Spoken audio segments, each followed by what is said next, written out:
നമസ്കാരം. ഒരുപാട് കൺഫ്യൂഷൻസും ധാരാളം എന്താണ് വ്യത്യസ്തമായ വാദങ്ങളും തർക്കങ്ങളും ഒക്കെ വരുന്ന വളരെ കൃത്യമായി പൊളിറ്റിക്കലായിട്ടുമൊക്കെ ഉപയോഗിക്കുന്ന ഒരു വിഷയമാണ് വാജി വാഹനം കൊണ്ടുപോയത്.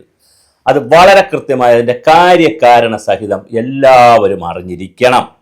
അറിഞ്ഞില്ലെങ്കിൽ വലിയ കുഴപ്പം വരും. അതുകൊണ്ടാണ് ഇത് ചെയ്യുന്നത്. ആർക്കാണ് വാജി വാഹനത്തിൻ്റെ, എന്താണ് വാജി വാഹനം, ആർക്കാണ് ഇതിൻ്റെ അവകാശം, എവിടെയാണ് ഇത് വയ്ക്കുന്നത്, ഇങ്ങനെ തുടങ്ങിയിട്ടുള്ള കുറേ അധികം കാര്യങ്ങളുണ്ട്. ക്ഷേത്രങ്ങളിൽ കൊടിമരം വയ്ക്കാറുണ്ട്. പണ്ട് കാലത്ത് തേക്കന്തടിയിൽ കൊടിമരം വെച്ച പഴയ കാലമുണ്ട്. പിന്നെ അത് കഴിഞ്ഞ് ചെമ്പ് പൂശിയിട്ടുണ്ട്, സ്വർണം പൂശിയിട്ടുണ്ട്. പലതരത്തിലുള്ള കൊടിമരങ്ങൾ വയ്ക്കാറുണ്ട്. കൊടിമരത്തിൻ്റെ ഘടന കൂടി ഒന്ന് മനസ്സിലാക്കി പോകുന്നത് നല്ലതായിരിക്കും. കൊടിമരത്തിൻ്റെ ഏറ്റവും താഴേന്ന് മുകളിലോട്ട് പോകും. അങ്ങനെയാണല്ലോ കൊടിമരം ഉയർന്നങ്ങളിലേക്കാണല്ലോ പോകുന്നത്. ഏറ്റവും താഴെ ആധാരശില കഴിഞ്ഞാൽ ആധാരശിലയെയും കൊടിമരത്തെയും തമ്മിൽ ബന്ധിപ്പിക്കുന്ന ആ തൂണ് പോലെ ഇരിക്കുന്ന സംവിധാനത്തെ ബന്ധിപ്പിക്കുന്ന നാളം എന്ന് പറയുന്ന സംവിധാനം. പിന്നെ മുകളിലോട്ട് പഞ്ചവർഗത്തറ, വേദിക, പത്മം, പിന്നെ അത് കഴിഞ്ഞാൽ അഷ്ടദിക്പാലകർ. ഇതെല്ലാം ഗ്രൗണ്ടുമായി ബന്ധപ്പെട്ട് വരുന്നവരാണ്. അഷ്ടദിക്പാലകരെ വയ്ക്കുന്നത് കിഴക്കിൻ്റെ ദേവനായ ഇന്ദ്രനെയും, തെക്ക് കിഴക്കിൻ്റെ മൂലയുടെ ദേവനായ അഗ്നിദേവനെയും, തെക്കിൻ്റെ ദേവനായ യമനെയും, കന്നിമൂലയായി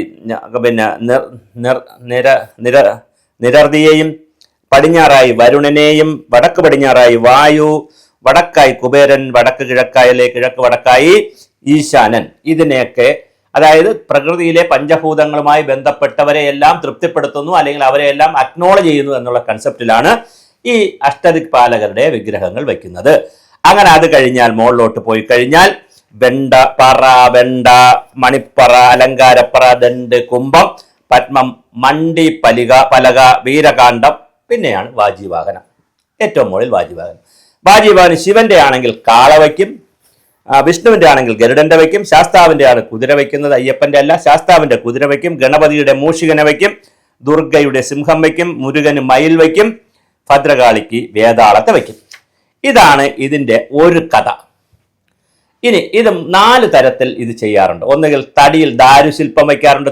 അതെല്ലായിടത്തും അങ്ങനെയല്ല. തടിയിൽ വയ്ക്കാറുണ്ട്, കല്ലിൽ ശില്പമായി വയ്ക്കാറുണ്ട്, സ്വർണം കൊണ്ടുണ്ടാക്കാറുണ്ട്, ചെമ്പൊക്കെ പൂശി ഉണ്ടാക്കാറുണ്ട്, സിമന്റിൽ അത് രൂപപ്പെടുത്തിയിട്ട് അങ്ങനെ അത് വിഗ്രഹങ്ങളൊക്കെ അങ്ങനെ വരാറുണ്ടല്ലോ. പല സ്ഥലങ്ങളിലും ഈ സിമന്റ് വരാറില്ല, പക്ഷേ എങ്കിലും അതൊരു കോൺക്രീറ്റ് മോഡലിലൊക്കെ പലയിടത്തും പല വിഗ്രഹങ്ങളും ചെയ്തു വെച്ചിട്ടുണ്ട്. ഈ അമ്പലത്തിൻ്റെ പുറത്തൊക്കെ ചെയ്തു വെച്ചിരിക്കുന്നത് കോൺക്രീറ്റിലൊക്കെ ചെയ്തു വെച്ചിട്ടുണ്ട്. അപ്പോൾ ഇതിങ്ങനെ 3-4 വിഷയങ്ങളിൽ വരും.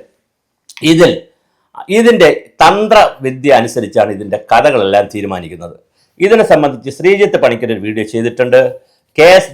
ഡോക്ടർ കെ എസ് രാധാകൃഷ്ണൻ്റെ ഒരു അഭിപ്രായം പറഞ്ഞിട്ടുണ്ട്. അത് തമ്മിൽ വലിയ വൈരുദ്ധ്യവുമുണ്ട്. അതുകൊണ്ടൊക്കെ കൊണ്ടാണ് നമ്മൾ ഈ വീഡിയോ ചെയ്തിരിക്കുന്നത്. ഒന്നെന്ന് പറയുന്നത് ഇതിൻ്റെ ഉടമസ്ഥൻ ആര് എന്നുള്ളതാണ് ചോദ്യം. ക്ഷേത്രത്തെ സംബന്ധിച്ചിടത്തോളം ഒരു കാര്യം വളരെ കൃത്യമായി എല്ലാവരും മനസ്സിലാക്കുക. ദേവസ്വം ബോർഡ് വന്നിട്ട് വളരെ കുറച്ച് കാലമേ ആയിട്ടുള്ളൂ. പണ്ട് കാലങ്ങളിൽ ക്ഷേത്രത്തിൻ്റെ ഉടമസ്ഥർ എന്ന് പറയുന്നത് കാരായ്മക്കാരും ഊരായ്മക്കാരുമാണ്. അവരാണ് ക്ഷേത്രത്തിൻ്റെ ഊരായ്മക്കാരും കാരായ്മക്കാരുമാണ് ക്ഷേത്രത്തിൻ്റെ ഉടമസ്ഥരും ക്ഷേത്രത്തിൽ തന്ത്രിയും ശാന്തിയും എന്നുള്ള 2 വിഭാഗം ആളുകൾ വരുന്നത്. അതിനകത്ത് തന്ത്രിയും ശാന്തിയൊക്കെ വരുന്നത് ഊരായ്മക്കാരും മറ്റവർ കാരായ്മക്കാരും ആയിട്ടാണ് വരുന്നത്. ഇനി എന്താണ് ഇതിൻ്റെ ഈ ക്ഷേത്രത്തിലേക്ക് ചെയ്യേണ്ട കാര്യങ്ങൾ എന്നതിനെ സംബന്ധിച്ച് 3 രേഖകളാണ് ഇപ്പോൾ നമുക്ക്. ഒരുപാട് രേഖകൾ വന്നിട്ടുണ്ട്. എന്നാൽ അടിസ്ഥാനപരമായി 2-3 രേഖകളാണ് നമ്മളിപ്പോൾ എല്ലാവരും ആധാരമാക്കുന്നത്. ഏറ്റവും അവസാനം ഇപ്പോൾ വന്ന് നിൽക്കുന്നത് കുഴിക്കാട്ട് എന്ന് പറയുന്ന ഒരു സ്ഥലത്തുള്ള മഹേശ്വരൻ ഭട്ടതിരിപ്പാട് എഴുതിയിട്ടുള്ള കുഴിക്കാട്ട് പച്ച എന്ന് പറയുന്ന താന്ത്രിക പുസ്തകം എല്ലാവരും ഉപയോഗിക്കാറുണ്ട്. ഇപ്പം അതാണ് എല്ലാവരും കുഴിക്കാട്ട് പച്ച എന്നൊക്കെ ഈ ചാനലുകളിലൊക്കെ പറയുന്നത്. ആ കുഴിക്കാട്ട് എന്ന് പറയുന്ന സ്ഥലത്തുള്ള ഒരു തന്ത്രി മഹേശ്വരൻ ഭട്ടതിരിപ്പാട് എഴുതിയ കുഴിക്കാട്ട് പച്ച എന്ന പുസ്തകം. രണ്ടാമതൊരു പുസ്തകം ഉള്ളത് പുടയൂർ ഭാഷ എന്ന് പറയുന്നത് കാണിപ്പയ്യൂർ ശങ്കരൻ നമ്പൂതിരിപ്പാട്, അദ്ദേഹം മരിച്ചുപോയി. കാണിപ്പയ്യൂർ ശങ്കരൻ നമ്പൂതിരിപ്പാടിലെ പുടയൂർ ഭാഷ എന്ന് പറയുന്ന ഒരു പുസ്തകമുണ്ട്. അതിനേക്കാളൊക്കെ എല്ലാവരും ആധികാരികമായിട്ട് എടുക്കുന്നതിന്റെ തുടക്ക പുസ്തകം 1427-28 കാലഘട്ടത്തിൽ തന്ത്ര സമുച്ചയം എഴുതിയ ചേന്നാസ് നാരായണൻ നമ്പൂതിരി എഴുതിയിട്ടുള്ള തന്ത്ര സമുച്ചയമാണ് ഇതിന്റെ ഒരു ആധികാരിക രേഖ. അപ്പൊ ഈ അവിടെ നിന്ന് 1427-28 കാലത്തിൽ എഴുതിയ തന്ത്ര സമുച്ചയം മുതൽ ഇങ്ങോട്ട് വന്നുള്ള കുഴിക്കാട്ട് പച്ച വരെ വന്ന് പിന്നെ വേറെ ഒത്തിരി പേര് തന്ത്ര സമുച്ചയത്തെ വ്യാഖ്യാനിക്കാൻ പറ്റത്തില്ല, അങ്ങനെ ഉള്ളതെടുത്ത് എഴുതല ഒരുപാട് ആളുകൾ എഴുതിയിട്ടുണ്ട്. അതിനകത്ത് 3-4 കാര്യങ്ങൾ പറയുന്നുണ്ട്. ഒന്ന്, ഈ വാജി വാഹനം എന്ന് പറയുന്ന ഈ കൊടിമരത്തിന്റെ ഏറ്റവും മുകളിലിരിക്കുന്ന, ശബരിമലയിലാണെങ്കിൽ കുതിരയുടെ രൂപത്തിലിരിക്കുന്ന ഈ വാജി വാഹനത്തെ 4 വസ്തുക്കളെ കൊണ്ടുണ്ടാക്കുന്നതിന് 4 കാര്യങ്ങൾ പറയുന്നുണ്ട്. ദാരുശില്പമാണെങ്കിൽ എന്ന് പറഞ്ഞാൽ തടികൾ കൊണ്ടുണ്ടാക്കിയിട്ടുണ്ടെങ്കിൽ അത് അതിന്റെ ചൈതന്യം നഷ്ടപ്പെട്ടു എന്ന് പറഞ്ഞാൽ പ്രയാണ യാത്രാ സമയം കഴിഞ്ഞു എന്നാണ് പറയുന്നത്. അങ്ങനെയൊക്കെയാണ് അതിന്റെ വാക്കുകൾ. പ്രയാണയാത്ര കഴിഞ്ഞാൽ അല്ലെങ്കിൽ ചൈതന്യം നഷ്ടപ്പെട്ടു എന്ന് തന്ത്രിക്കോ പൂജാരിക്കോ ഒക്കെ ബോധ്യപ്പെട്ടാൽ, ദേവപ്രശ്നമൊക്കെ വെച്ചതിന് ശേഷം അങ്ങനെ ബോധ്യപ്പെട്ടാൽ അതിന്റെ ചൈതന്യത്തെ, ബാക്കി എന്തെങ്കിലും ചൈതന്യം ഉണ്ടെങ്കിൽ അതിനെ അവിടുത്തെ ക്ഷേത്രത്തിന്റെ പ്രതിഷ്ഠയിലേക്ക് ആവാഹിച്ചതിന് ശേഷം പിന്നെ മാറുമ്പോൾ, അത് തടിയാണല്ലോ, ദാരുവിലുള്ളതാണ്, അതിനെ നെയ്യൊഴിച്ച് കത്തിച്ച് ഭസ്മമാക്കി കളയും. അപ്പോൾ വെള്ളത്തിൽ ഒഴുക്കും. ഓക്കെ, സമ്മതിച്ചു. അടുത്തതെന്ന് പറയുന്നത് ശിലയിലുള്ളതാണെങ്കിൽ, ശിലയിൽ അതും ഒരു നാളെയുമായി ബന്ധിപ്പിച്ചിട്ടുണ്ടല്ലോ. ഈ നാളെയുമായി ബന്ധിപ്പിച്ചാണ് ഇതിനെ വയ്ക്കുന്നത്, ഈ കൊടിമരത്തിന്. ആ നാളി ബന്ധം മാറ്റിയിട്ട് അതിനെ ജലാധിവാസം എന്ന് പറഞ്ഞാൽ ഒഴുകുന്ന വെള്ളത്തിലേക്ക് ഒഴുക്കും. ജലാധിവാസമാണ് നമ്മളെ ജലസമാധി പോലെ വളരെ പ്രധാനപ്പെട്ട ഒരു കാര്യമാണ് ഹിന്ദുക്കളെ സംബന്ധിച്ചിടത്തോളം. ജലസമാധിയും ജലാധിവാസവും ഒക്കെ ജലത്തിലൊഴുക്കും. ഇനിയാണ് കഥ. കോൺക്രീറ്റ് ആണെങ്കിൽ പൊടിച്ചു കളയും, അതും വെള്ളത്തിലൊഴുക്കും. ഇനിയാണ് ഏറ്റവും പ്രധാനപ്പെട്ട കഥ. അതായത് ചെമ്പിലുള്ളത് സ്വർണം പൂശിയതാണെങ്കിലാണ് പ്രശ്നം. അങ്ങനെ സ്വർണം പൂശിയതാണെങ്കിൽ അത് എടുത്തതിന് ശേഷം അതിനെ ഉരുക്കി മാറ്റി എന്നതൊരു പ്രോസസ്സുണ്ട്.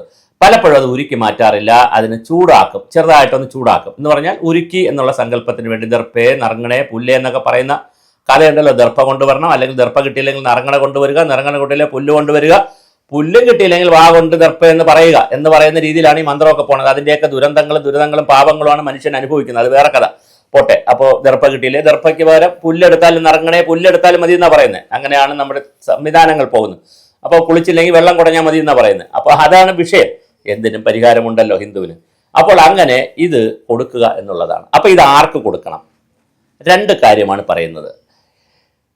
തിരുവനന്തപുരം ശ്രീവരാഹ ക്ഷേത്രത്തിലും എറണാകുളത്തെ ഒരു ക്ഷേത്രത്തിലും കൊടുങ്ങല്ലൂർ ക്ഷേത്രത്തിലും വാജിവാഹനത്തിന്റെ കഥ വന്നു. അപ്പോൾ കോടതി പറഞ്ഞത് KS നാരായണപിള്ള പിഷാരടിയെ, സംസ്കൃത പണ്ഡിതരായ പിഷാരടിയെ കൂടെ വിളിച്ച് കോടതി പറഞ്ഞു, കൊടുങ്ങല്ലൂർ കേസിലാണ് കോടതി പറഞ്ഞത്, ഇത് തന്ത്രസമുച്ചയം അനുസരിച്ച് ആർക്കുള്ളതാണ്? തന്ത്രിക്ക് അവകാശപ്പെട്ടതാണ്. അതൊരു വിഷയം.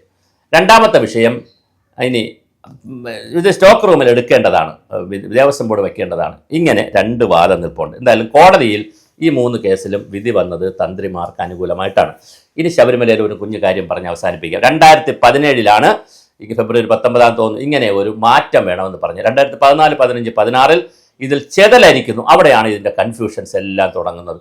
തന്ത്രി പറയുന്നു ചെതലരിക്കുന്നു. കോൺക്രീറ്റ് കൊണ്ടുണ്ടാക്കിയ ഒരു കൊടിമരത്തിൽ സ്വർണം പൂശി, ചെമ്പ് പൂശി, സ്വർണമൊക്കെ പൂശിയിരിക്കുന്നിടത്ത് 71 കൊടിമരം ഉണ്ടാക്കിയെന്ന് തോന്നുന്നു. 10-50 വർഷം കൊണ്ട് അത് ചെതലെടുക്കുമോ, അല്ലെങ്കിൽ എങ്ങനെയാണ് ഈ സ്വർണത്തിന്റെ പുറത്തൊക്കെ ചെതൽ വരുന്നതെന്നൊരു ചോദ്യമുണ്ട്. അങ്ങനെ ചെതലിന്റെ കഥ പറയുന്നു. അപ്പോൾ കൊടിമരം അടിച്ചു മാറ്റിയതിലും അഷ്ടദിക്പാലകന്മാരെ അടിച്ചു മാറ്റിയതിലും വലിയ ഗുരുതരമായ തെറ്റുകൾ ചെയ്തിട്ടുണ്ട്. ഇനി ഒരു കഥ കൂടെ കേൾക്കുന്നുണ്ട്. ഈ വാജിവാഹനം, അവിടെ നെടുത്ത വാജിവാഹനം ആന്ധ്രയിലെ ഒരു വ്യാപാരിക്ക് കൊടുത്തുവെന്നും തന്ത്രിക്ക് കൊണ്ടുപോകാം എന്നുള്ള കൺസെപ്റ്റിൽ അജയ് തറയിലും പ്രയാർ ഗോപാലകൃഷ്ണനും കൂടി വലിയ ആചാരമൊക്കെ നടത്തി, ഫോട്ടോ ഒക്കെ എടുത്ത്, വീഡിയോ ഒക്കെ എടുത്ത്, പത്രത്തിലൊക്കെ വാർത്ത പോലെ കൊടുത്ത്, വാർത്ത അവരെ പ്രസ് നോട്ടല്ല, അല്ലാതെ വാർത്തയൊക്കെ വന്ന് വലിയ ഫോട്ടോ ഒക്കെ കൊടുത്തുകൊണ്ട് ആചാരപ്രകാരം തന്നെ വാജിവാഹനം, അത് ചൈതന്യം കഴിഞ്ഞല്ലോ, ചൈതന്യം അയ്യപ്പനിൽ എടുത്തു കഴിഞ്ഞല്ലോ, പിന്നെ വെറും ഒരു കുതിരയാണത്. ആ 11 കിലോമീറ്ററാണ്. അതിനെ ആർക്ക് കൊടുത്തു? തന്ത്രിക്ക് കൊടുത്തു. അത് ആചാരപ്രകാരം തന്ത്രി അത് വീട്ടിൽ കൊണ്ടുവച്ചെന്നും പിന്നെ അത് ശബരിമലയിലാണെന്ന് പറഞ്ഞ് തന്ത്രി ആന്ധ്രയിലെ വ്യാപാരിക്ക് വിറ്റെന്നും, ആന്ധ്രയിലെ വ്യാപാരി ഈ പ്രശ്നം വന്നപ്പോൾ ഇത് തിരിച്ചു കൊടുക്കാമെന്ന് കണ്ഠര് രാജീവ് കത്ത് കൊടുത്തെന്നും ആന്ധ്രാവിന്റെ വ്യാപാരിയിൽ നിന്ന് തിരിച്ചു കൊണ്ടുവച്ചെന്നും ഒരു വാദം. ആന്ധ്രയിലേക്ക് കൊണ്ടുപോയതല്ല, തിരിച്ചു കൊണ്ടുവന്നിരിക്കുന്നത് വേറെയാണ്. ആന്ധ്രയിൽ കൊണ്ടുവന്നത് പൂജാരി കൊടുത്തിട്ടില്ല, വ്യവസായി കൊടുത്തിട്ടില്ല, അതിന് സമാനമായ ഒരു ഡ്യൂപ്ലിക്കേറ്റ് ഉണ്ടാക്കിയാണ് കൊടുത്തിരിക്കുന്നത്. എന്തായാലും SIT കണ്ഠര് രാജീവിന്റെ വീട്ടിൽ നിന്ന് എടുത്തിട്ടുണ്ട്. ശരിയാണോ തെറ്റാണോ? അപ്പോഴും ഒരു പോയിന്റ് കൂടി പറഞ്ഞ് അവസാനിപ്പിക്കാം. ഹിന്ദുവിൻ്റെ ഒരു ഗതികേടാണിത്. ഹിന്ദുവിൻ്റെ തെരുവിലിട്ട് ഹിന്ദുവിനെ ഇപ്പോൾ അലക്കുകയാണ് ക്ഷേത്രങ്ങളുടെ പേരിൽ. വളരെ കഷ്ടമാണ്. തന്ത്രിക്ക് പഴയ കാലത്ത് ഈ പറയുന്ന പോലെ പൈസയും ശമ്പളമൊന്നുമില്ല. ഇപ്പോഴാണ് ശമ്പളം എന്നൊക്കെ പറയുന്നത്. പടിത്തരം, ദക്ഷിണ, വളരെ നാമമാത്രമായ ഒരു കാലമുണ്ടായിരുന്നു ബ്രാഹ്മണന്മാർക്കും നമ്പൂതിരിമാർക്കൊക്കെ. ക്ഷേത്ര പൂജയ്ക്ക് പടച്ചോറ് മാത്രം കഴിച്ച് ജീവിക്കുന്ന, അവിടെ കിട്ടുന്ന തേങ്ങയിൽ ഒരു പകുതി മാത്രം വീട്ടിൽ കൊണ്ടുപോകുന്ന, ഒരു സഞ്ചിയിൽ വളരെ കുറച്ച് സാധനങ്ങൾ മാത്രം കൊണ്ടുപോകുമ്പോൾ തൻ്റെ അന്തർജനം വീട്ടിലിരുന്ന് അതുമാത്രം കഴിക്കുന്നൊരു കാലം ഉണ്ടായിരുന്നു ബ്രാഹ്മണർക്കും നമ്പൂതിരിമാർക്കും. കാലം ഒരുപാട് മാറി, അവരൊക്കെ ഒരുപാട് വലുതായി, ക്ഷേത്രങ്ങളും വലുതായി. ഇപ്പോഴാണ് സ്വത്ത് തർക്കവും വാജിവാഹന തർക്കവും അടിയും വഴക്കുമൊക്കെ. എന്തായാലും എല്ലാം കോടതി തീരുമാനിക്കട്ടെ. ശ്രീജിത്ത് പണിക്കരോ, ഡോക്ടർ രാധാകൃഷ്ണനോ ആര് പറഞ്ഞതാണ് ശരിയെന്നൊക്കെ ഉള്ളതെല്ലാം കോടതി തീരുമാനിക്കട്ടെ. വാജി വാഹന കഥ ഇതാണ്.